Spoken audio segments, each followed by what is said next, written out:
नाम लेते ही कबीरदास की कहानी पर आ जाते हैं। और आज वो प्रसंग काफ़ी बड़ा है, इसलिए मैं फटाफट उसके ऊपर तो हम लोगों ने ये कहानी कहाँ पर छोड़ी थी कबीरदास जी की, कि दूर-दूर से संत आ रहे थे और कबीरदास ने उनके ऊपर सब कुछ लुटा दिया। अब जो काशी के ब्राह्मण थे, उनको भी खबर लग गई कि इस तरह से कबीर ने इतना कुछ सब लोगों को दिया है। तो अब देखिए, भगवान अपने भक्तों के लिए एक सुंदर व्यवस्था करते हैं। कभी कोई गुलाब का फूल खिलता है, तो उसके चारों तरफ काँटों की डालियाँ हो जाती हैं, जिससे कि कारण क्या है? भगवान एक भक्त के चारों तरफ बहुत से अपोनेंट्स खड़े कर देते हैं। बहुत फेवरेबल सर्कमस्टांसेस भक्त को नहीं देते हैं, क्योंकि अगर बहुत सुख हो जाए, तो भजन नहीं होता। अनुकूलता का मज़ा आने लगता है और भक्ति में गिरावट हो जाती है। कबीर जी चाहते हैं कि उतना कबीर जी चाहते हैं कि उतना ही हो जो शरीर निर्वाह के लिए आवश्यक हो। उन्होंने कोई भी चीज बचा करके नहीं रखी फॉर बैड टाइम्स। जैसे हम लोग करते हैं ना कि भाई let us save something for bad times और फॉर अ रेनी डे। अगर हम वैसे करेंगे, जो रियल संत होते हैं, वो अगले दिन के लिए कुछ भी बचा करके नहीं रखते। अगर 4 पैसे जेब में होते हैं, तो हमको उसका सहारा हो जाता है और भगवान का सहारा नहीं होता। पैसे वाले लोग सत्संग में आना ही पसंद नहीं करते, क्योंकि सत्संग में उनको कोई पूछेगा नहीं, तो वो वहां पर क्यों आएंगे? सत्संग में जो मन से सुनने का भाव लेकर आएगा, वह सबसे बड़ा होता है, न कि जिसके पास रुपए पैसे होते हैं। अब ब्राह्मणों को मालूम पड़ा कि कबीर ने बहुत माल लुटाया है, और कबीर जी सब ने आकर के उनको घेर लिया। कबीर जी ने क्या किया? अपनी राम नाम की चदरिया ओढ़ ली और चुपचाप बैठ गए। ब्राह्मण ने कहा, क्यों रे जुलाहे, सबको दिया, हमको ही नहीं दिया, जबकि पहला अधिकार हमारा है तुम्हारे खजाने पर। कबीर ने कहा, वो तो बड़े निडर थे ना, बड़े निडर भक्त थे। कबीर ने कहा, हमने ना इसको दिया ना उसको दिया, जो आया उसको दिया। आप आते तो आप ले जाते। ब्राह्मण ने कहा, ये सब हम बिल्कुल नहीं जानते हैं, तुझे हमें देना पड़ेगा। कबीर ने कहा, उनकी बात पर जरा भी ध्यान नहीं दिया, पर ब्राह्मण भी कहाँ मानने वाले थे। अब कबीर जी ने भगवान से शिकायत करी कि जिस दिन से घर में संपत्ति आई है, उस दिन से झंझट खड़ा हो गया। और ब्राह्मण घेरा बनाए खड़े हुए हैं, कबीर बीच में बैठे हैं, उनके पास देने को कुछ भी नहीं है, सब लुटा चुके हैं। वो तो फकीर थे, सच्चे फकीर थे। धन आया तो लुटा दिया, और फिर फकीर के फकीर। कबीर ने लिखा है, 100 पापन को मूल है, 1 रुपया रोग, साधु यदि संचय करे, हारे हरि साधोक। जो हरि धोख खाने के लायक है, वो वो धोख ही वो नहीं खा पाएगा, क्योंकि उसने रुपए को संचय कर लिया है। तो जो संत या साधु संचय करके रखता है, वो इतनी बड़ी जो उसको मिली हुई है एक समझ और एक श्रद्धा, उसको वो खो देता है।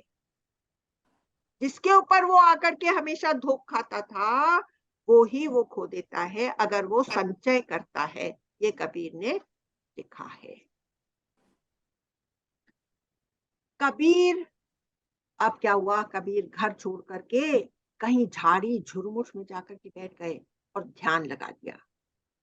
ब्राह्मण कबीर कबीर चिल्ला रहे हैं कि जब तक मिलेगा नहीं हम जाएंगे नहीं, और अगर ये हमको देगा नहीं तो हम इसको यहाँ रहने नहीं देंगे। श्रीमद् भागवत कहती है जीने का उपाय एक ही है कि संसार से दूर रहिए। बहुत से संत महात्मा आदमियों से मिलते नहीं हैं। देखिए हमारे गुरुदेव तो बहुत करुणा वाले हैं, वो सबसे मिलते भी हैं, लेकिन बहुत से संत महात्मा मिलते नहीं हैं, केवल सत्संग में मिलते हैं। अगर अलग से टाइम लेकर मिलेंगे तो दुनियादारी की बातें होंगी, सत्संग में मिलेंगे तो आध्यात्म की बात करेंगे। आध्यात्म की बातें आप 1000 बार पूछेंगे तो संत जवाब देंगे, लेकिन वो क्यों उलझे आपके संसारी बातों में। तुलसी ममता राम से, समता सब सत्ता।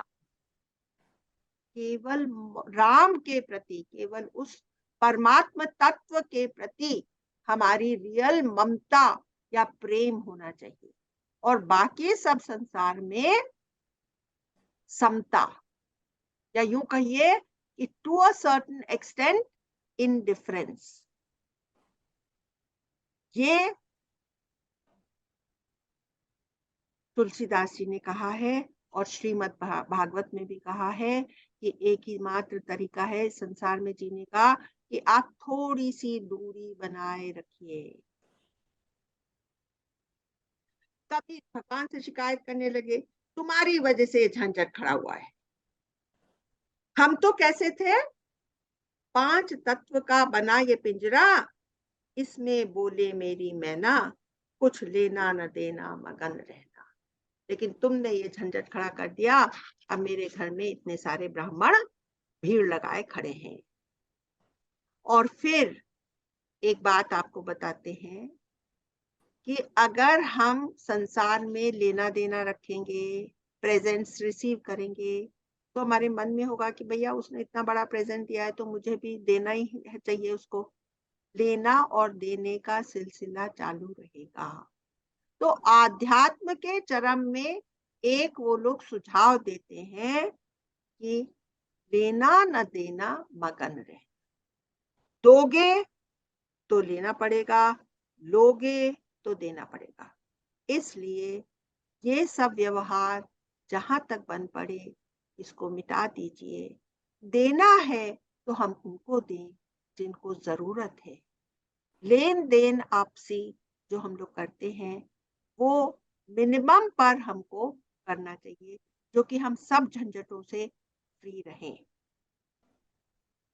अब कबीर की माता क्या कहने लगी, कबीर तो जाकर के झुरमुट झाड़ी में बैठ गए और माता को सारे ब्राह्मणों को फेस करना पड़ रहा है।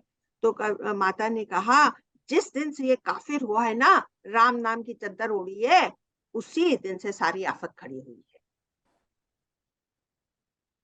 अब क्या हुआ, अब फिर से भगवान कबीर के लिए वहां प्रकट हुए, लेकिन इस बार कबीर के वेश में भगवान आए। और अभी भगवान दोनों हाथों से लुटा रहे हैं, जितने ब्राह्मण हैं कबीर बन करके लुटा रहे हैं। और पहली बार तो केवल वस्त्र और अनाज दिया था, और इस बार तो भगवान ने कहा सबके हाथ में एक एक सोने की अशर्फी भी दे देता। तो सारे ब्राह्मणों को एक एक अशर्फी देने लगे। और इधर कबीर सब बात से बेखबर वहां पर झाड़ी झुरमुट के नीचे बैठे हुए हैं। और ये सारे ब्राह्मण इतना इतना लेकर के जब खजाना जा रहे हैं, तो सब लोग वाह वाह वाह कबीर, वाह कबीर, आज तो पता नहीं कौन सा खजाना कबीर के हाथ लग गया। और कबीर सोच रहे हैं कि मैंने तो सोचा था कि मुझे गालियां सुनने को मिलेगा, और यहाँ पर तो ये वाहवाही हो रही है।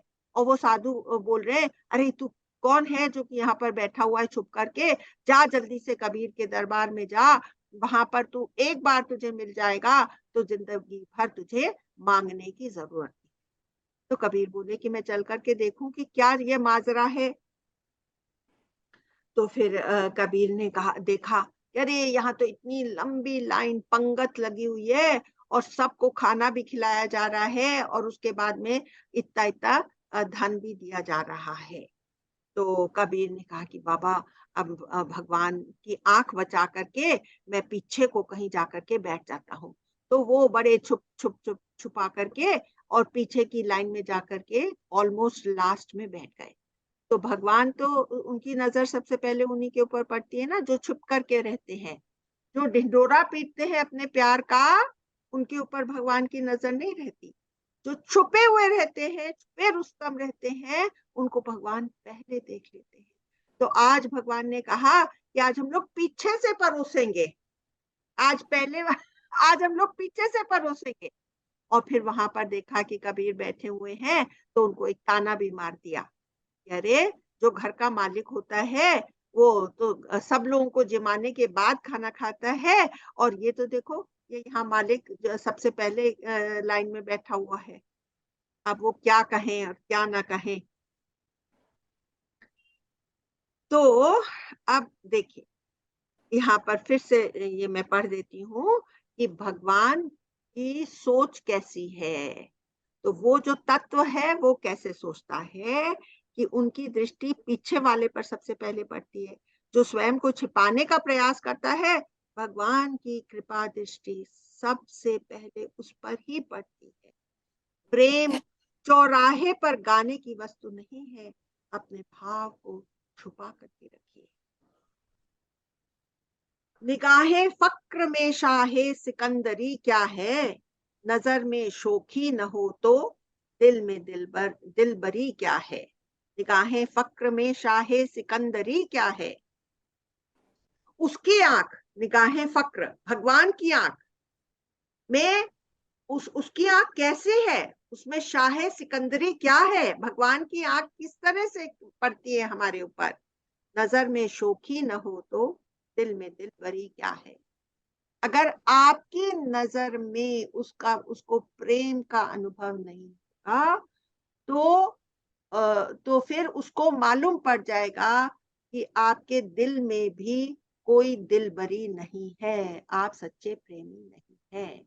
वो तो झट से आंखों को देख करके पता लगा लेता है कि आपका हृदय कहाँ पर है। ठीक है।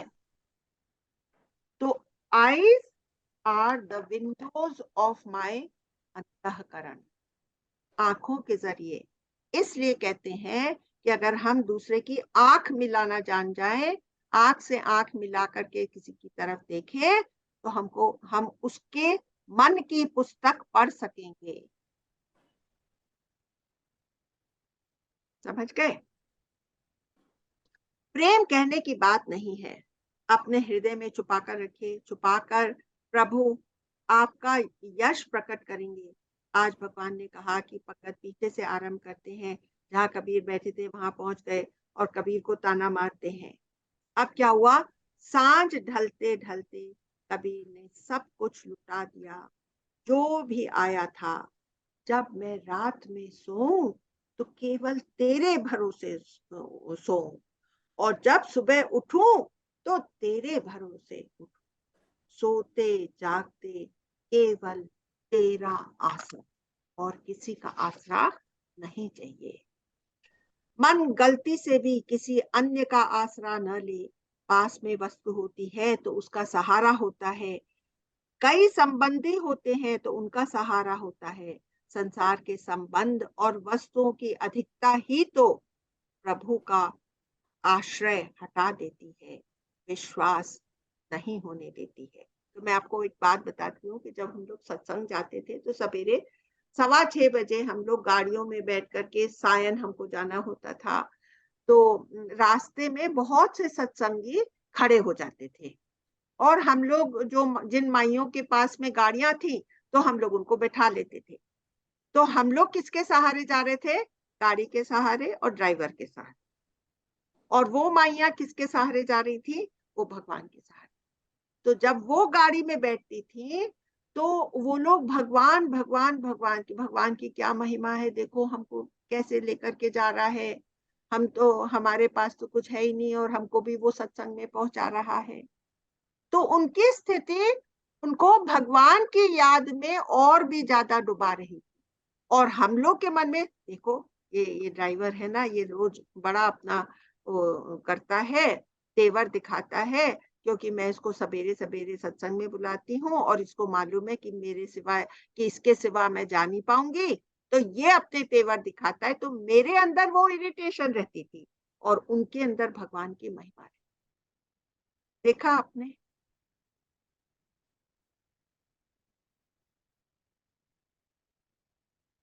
तो अब कबीर कहता है कि अब बस करिए, आपने बहुत दे दिया है और मैंने बहुत पा लिया है और अब मैं जान गया हूँ आपकी महिमा। कहत कबीर सुनो भई साधो, साहब मिले सबूरी में, मन लगाओ लागो मेरो यार फकीरी। कहत कबीर सुनो भई साधो, साहब मिले सबूरी में, मन लागो मोरो मेरो यार फकीरी में। जो सुख पायो राम भजन में, सो सुख नाही अमीरी में। ये बहुत ही फेमस भजन है कबीर का। और ये तो उन्होंने लिखा, और उनका हृदय क्या कहता है कि कहती है दुनिया ये कैसा सफर है मजा इस फकीरी का अपना, न पाने की चिंता न खोने का डर है। इसलिए सब फकीर कहते हैं, हम फकीरों से दोस्ती करके देखो, हम गुर सिखा देंगे बादशाही के। जो बंधन में है वो कैसा बादशाह, चाह गई चिंता गई मनुआ बेपरवाह। जिस जीव को चाह नहीं, वह शाहों का शाह। चाह गई चिंता गई मनुआ बेपरवाह। जिस जीव को चाह नहीं, वह शाहों का शाह। पर भगवान कहाँ मानने वाले थे। अभी भगवान को, कबीर को और यश दिलाना था। कबीर की महिमा दिन पर दिन बलवान होती गई। जब कबीर ने देखा ऐसा हो रहा है, तो कबीर भगवान से विनती करते हैं, क्या मुझसे कोई अपराध हो गया है? क्या अनजाने में मैं ये मांग बैठा हूँ जो आप संसार में मेरी जय जयकार कराते हैं? मैं तो आपका स्वभाव जानता हूँ, मैंने संतों के मुख से सुना है। अगर ये खुश हो जाएंगे तो खुदाई बख्श देंगे, अगर नाराज हो जाएंगे तो बादशाही बख्श देंगे, अगर अपना बनाते हैं सब कुछ लूट लेते हैं। ये मोहन है, तभी तो मुस्कुरा के लूट लेते हैं।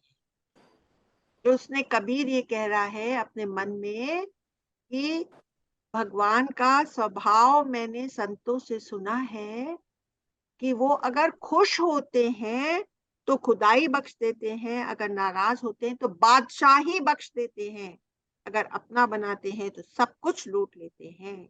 ये मोहन है, तभी तो मुस्कुरा कर लूट लेते हैं। संसार की कसौटी और भक्त की कसौटी ऑपोजिट है। संसार जिसे कृपा मानता है, भक्त उसी से डरता है। आप क्यों संसार दिए जा रहे हैं, मेरी जय जयकार किए जा रहे हैं।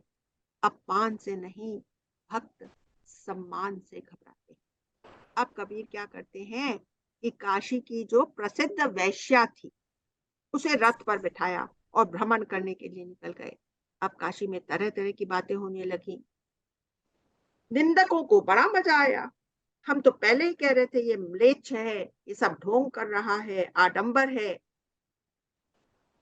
जो केवल माल के लिए कबीर के पास, कबीर की टोली में जुड़े थे, वो सब छट गए, छन गए, और सच्चे भक्त चुप हो गए, मौन हो गए।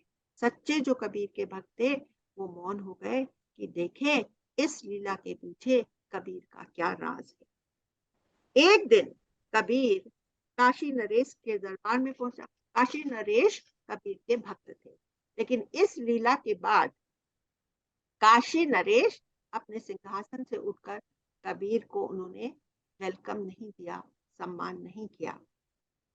पर अब कबीर को लगा मुझसे कोई भूल हो गई है और इसका सुधार करना चाहिए। अब वो राजा के दरबार में जिस कुर्सी पर बैठे थे कबीर, उसके पास में एक जग पानी का रखा था।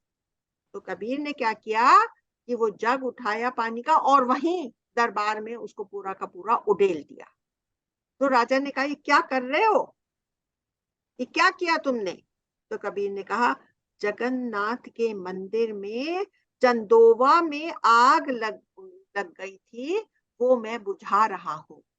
तो काशी में बैठे वो जगन्नाथ के मंदिर जो उड़ीसा में है, उसकी आग उन्होंने बुझाई, वहां पर पानी उड़ेल करके।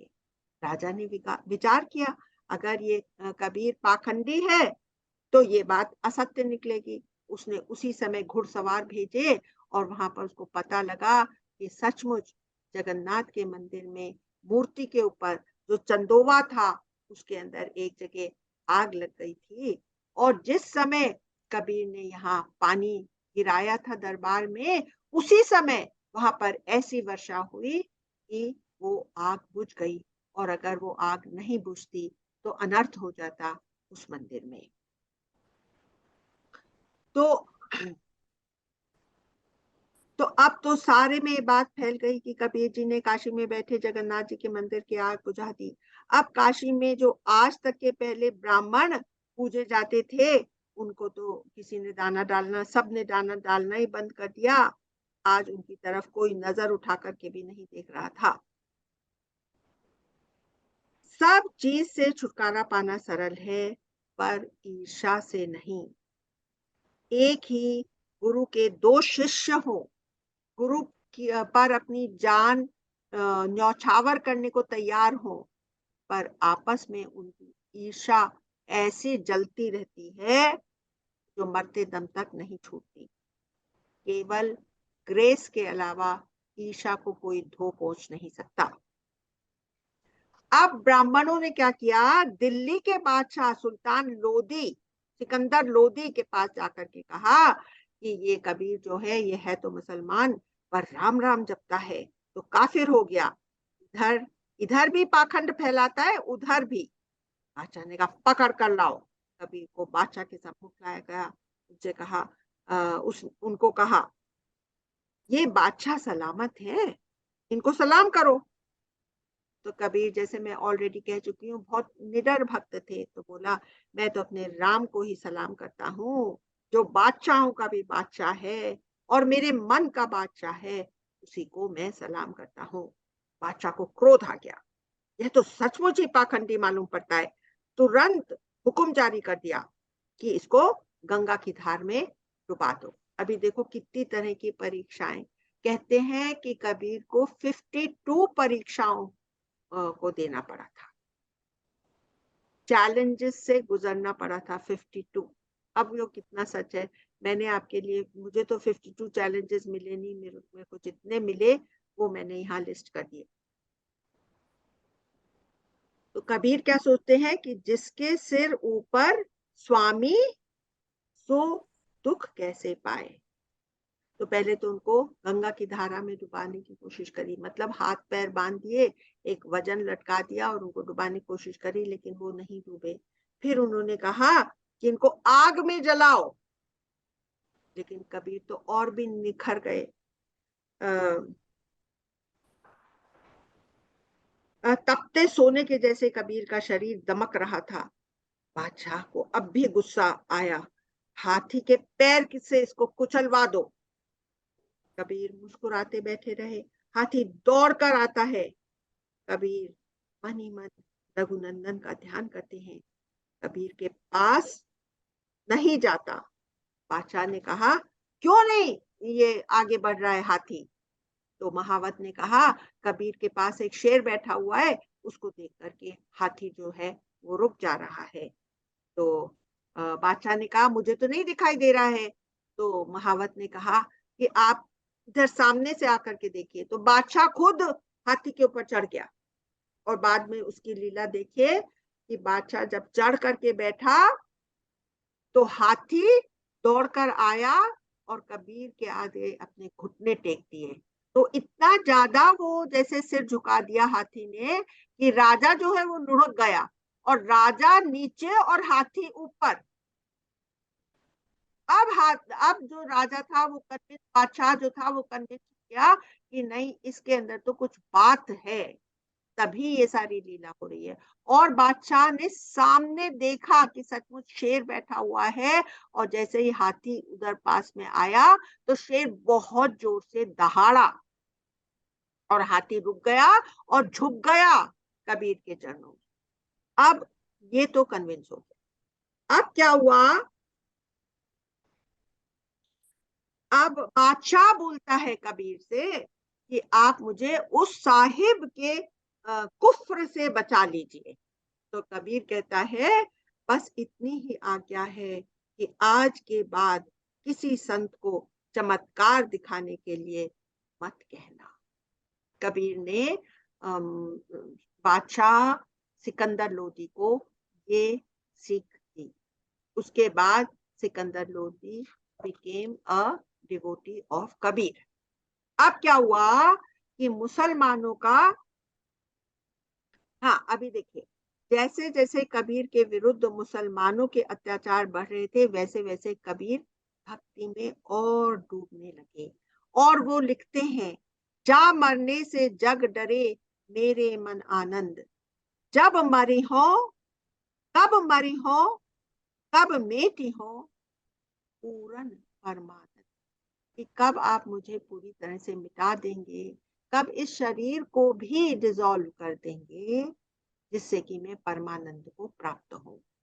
जो मरने से जा मरने से जग डरे मेरे मन आनंद, कब मरी हो कब मेटी हो पूर्ण परमानंद, किसमें मिटा देंगे मुझे, पूर्ण परमानंद में आप मुझे कब मिटाएंगे, ये कबीर भगवान से प्रार्थना करते।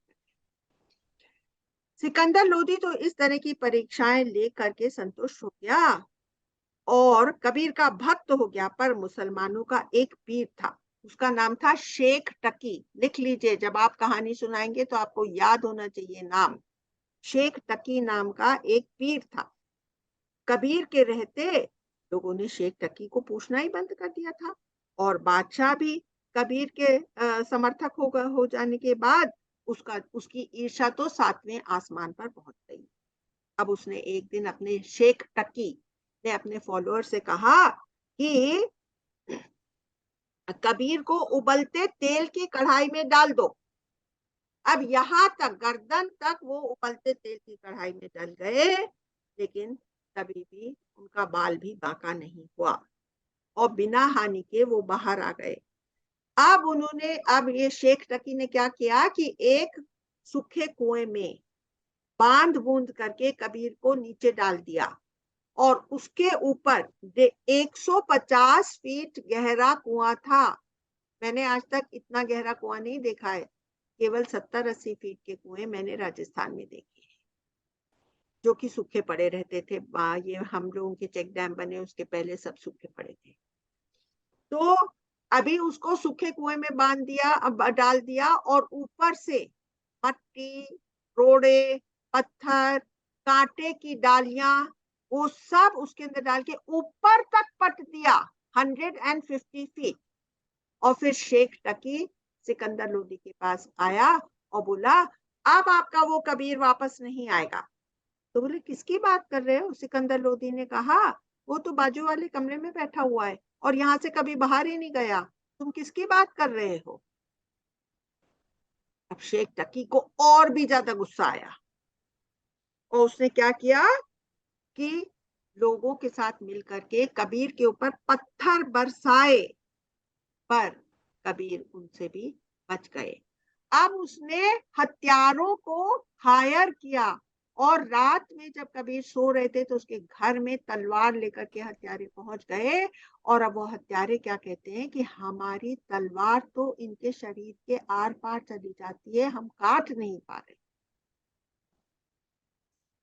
फिर भी जैसे तैसे उन्होंने अपने हिसाब से कबीर के टुकड़े टुकड़े कर दिए और अब वो जाने लग रहे हैं तो उनको ऊपर से आवाज आई, कबीर की आवाज आई कि अरे अब तुम मेरे घर आ ही गए हो तो दूध पिए बगैर जाना मत। तो अब वो लोग हक्के बक्के हो गए, उनको लगा कि ये तो भूत प्रेत कोई आ गया है, क्योंकि उन्होंने तो अभी अभी अपनी तलवार से सो टू स्पीक उस शरीर के टुकड़े टुकड़े कर दिए। अब क्या हुआ, अब मैं आपको कबीर के अंतिम प्रयाण मीन्स द अंतिम जर्नी उसकी बात बताती हूँ। That is also extremely interesting. By now, Kabir had become 120 years old. And he decided कि वो he will take a स्वेच्छा मृत्यु का, कि समाधि लेके स्वेच्छा मृत्यु से समाधि लेकर महासमाधि ले ले। हाँ, लेकिन मैं काशी में नहीं मरूंगा, क्योंकि काशी में तो ये डिक्लेयर्ड है कि जो भी मरता है वो सदगति को प्राप्त होता है, भगवान उसे सदगति दे देते हैं। तो मगहर एक जगह, मगहर एक जगह है काशी के पास, वहां के लिए कहते हैं कि यहाँ पर जो है ना, यहाँ पर एक कर्मनाशा नदी बहती है, जहां पर सारे अच्छे कर्म इंसान के नाश हो जाते हैं, इसलिए उसकी दुर्गति होती है जो मगहर में जाकर के अपने प्राण छोड़ता है। तो कबीर के मन में आया कि मैं लोगों का ये अंधविश्वास तोड़ना चाहता हूँ, क्योंकि वो शुरू से ही अंधविश्वास के विरुद्ध बातें करते रहते थे ना। उनको इस जो जनसाधारण थे उनके अंदर जितनी भी गलत धारणाएं थी उनको हटाना था। तो उन्होंने कहा कि मैं इनके अंदर के अंधविश्वास को खत्म करना चाहता हूँ, और मैं वहां जाकर के अपना अंतिम सांस लेना चाहता हूँ। तो अब इनके साथ में एक मुसलमान था, उसका नाम था बिजली खान। वो कबीर के साथ पैदल चल करके 200 किलोमीटर की पैदल यात्रा कबीर ने करी एट द एज ऑफ 120।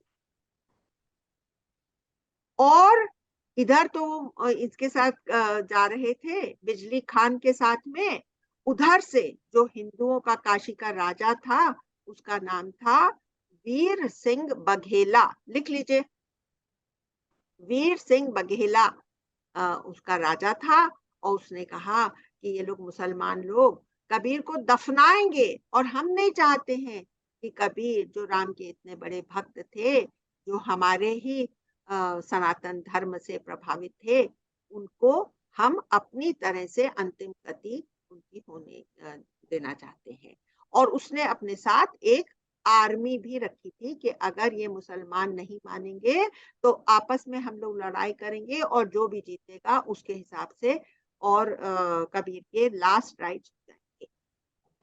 अब कबीर वहां पर पहुंच गए मगहर में, और फिर वहां पर ये बिजली खान बोला कि यहाँ पर पानी की बहुत ही ज्यादा कमी है, और यहाँ इतने ज्यादा लोग आ चुके हैं, हमने पानी का इंतजाम तो किया है, लेकिन इतना ही इंतजाम हो पाया है कि सबको पीने के लिए उपलब्ध हो जाए। अब कबीर ने कहा कि मैं तो ये अंतिम शैया पर ले दूं, उसके पहले मैं नहाना चाहता। तो बिजली खान ने कहा कि यहाँ से 30-40 फीट या मीटर की दूरी पर एक नदी बहती थी पहले, उसका नाम था आमी नदी। तो आमी नदी में पानी अब सूख गया है, पहले तो बहता था, लेकिन शिव जी का श्राप ऐसा मिला इसको कि यहाँ का पानी सूख गया है। तो कबीर ने कहा कि मुझे उस प्यार से बोले कि अमिया नदी के पास ले जाओ। वहां पर जब गए और कबीर की आंख उस नदी के पाट पर, सूखे पाट पर पड़ी, तो वहां पर एक बहुत जोर की आवाज आई और चट्टान में से पानी फूट पड़ा, और कबीर दास जी उसके अंदर नहाए। और फिर वो नहा करके वापस आए, और वो बहुत ही ज्यादा, मतलब उनको दुख था कि ये जो हिंदू और मुसलमान आपस में झगड़ा करने को तैयार हैं, एक दूसरे को मार काट करने को तैयार हैं। तो बोले, अरे मूर्खों, अरे नादानों, पूरी जिंदगी मैंने क्या तुमको यही सबक पढ़ाया है? और फिर उन्होंने कहा कि मेरे लिए एक चादर बिछा दो, और वो चादर मैं जब लेट जाऊंगा तो ऊपर से एक और चादर बिछा दो। तो ये जो बिजली खान था, इसने एक चादर बिछाई और उसके ऊपर 1 इंच मोटी परत फूलों की बिछा दी, और फिर कबीर उसके ऊपर लेट गए। और फिर कबीर ने कहा कि जब मैं लेट जाऊंगा तो थोड़ी देर में एक शंखनाद तुम सुनोगे, और उसके बाद तुम चादर हटा देना, और जो कुछ भी तुमको चादर के नीचे मिले उसको तुम लोग आधा आधा बांट लेना। तो ये कह करके वो चादर के ऊपर लेटे, उनके ऊपर से दूसरी चादर बिछा दी गई। और कुछ ही मिनटों में आकाशवाणी हुई और उस सब लोगों ने देखा कि एक बहुत ही प्रकाश का पुंज, एक बहुत ही सघन प्रकाश का पुंज ऊपर उठ रहा है। और आवाज आई कि अब तुम उठा करके देख सकते हो क्या है, चादर ऊपर की उठा लो। और वहां पर सिवाय फूलों के और कुछ भी नहीं था।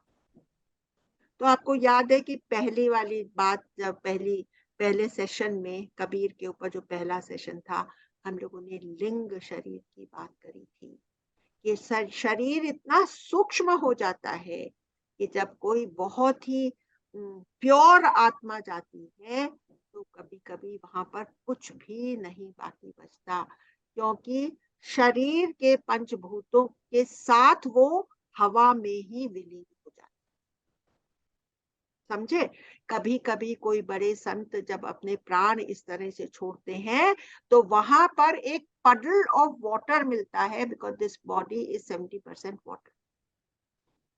बट द पंच महाभूत की देह जो है वो उनके जाने के साथ ही वो पंच तत्वों में मिल जाती है।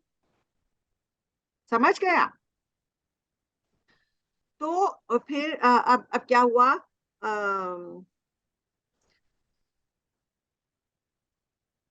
ये सब मैंने अभी आपको सब पूरा कर दिया। तो अब मतलब मैं आपको वो भजन सुना देती हूँ कि चदरिया झीनी रे झीनी। तो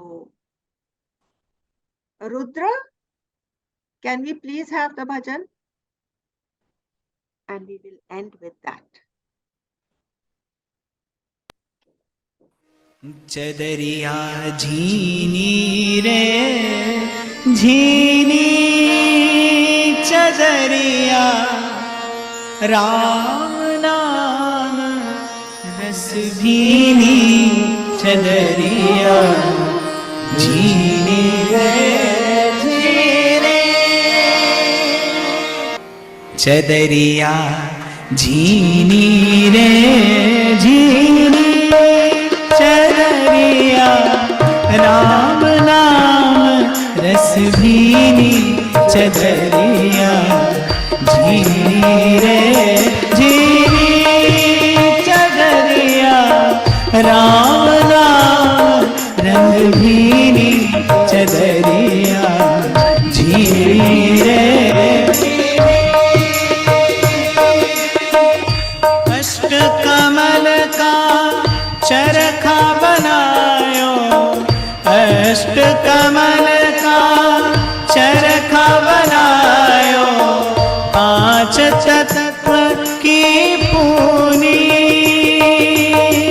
साईं को उनत मास 10 लागे, साईं को उनत मास 10 लागे, मूरख मैनी कीनी, चदरिया झीनी रे झीनी, चदरिया राम नाम रंग भीनी, चदरिया झीनी रे झीनी। जब मोरी चादर बुन घर आई, जब मोरी चादर बुन घर आई, रंग रेजे को दीनी, ऐसा रंग रंगा रंग रेजे, ऐसा रंग रंगा रंग रेजे, लालो लाल कर दीनी, चदरिया झीनी रे झीनी, चदरिया राम नाम रंग भीनी, चदरिया झीनी रे झीनी। चादर ओढ़ मान मत कीजो, चादर ओढ़ मान मत कीजो, 2 दिन तुमको दीनी, मूरख लोग भे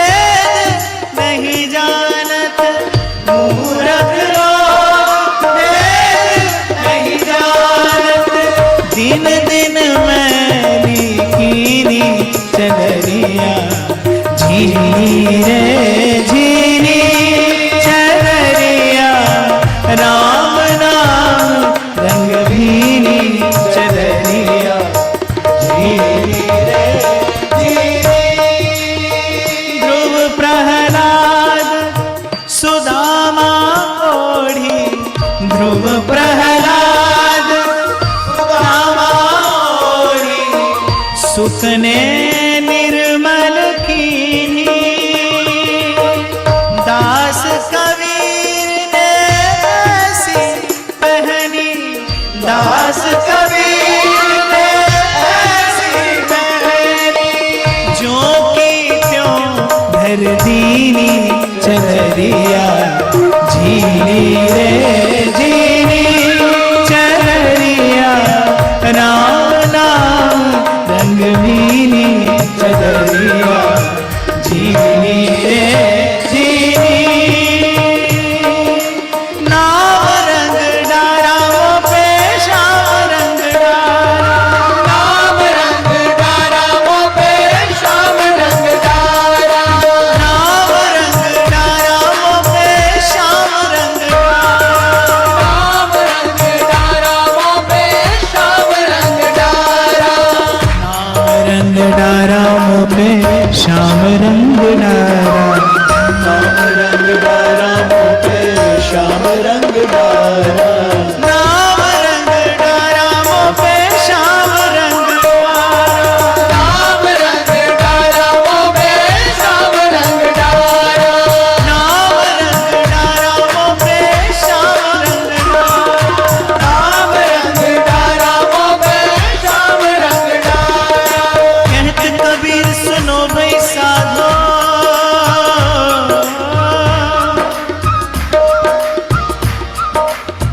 मन का संशय भागा,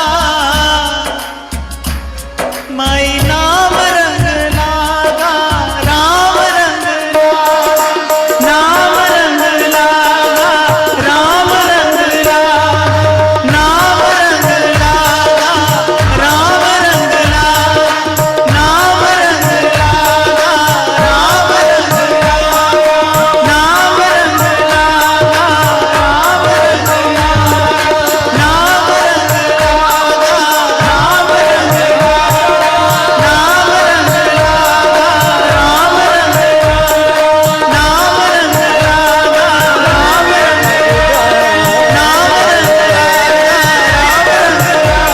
राम रंग लागा, नाम रंग लागा, राम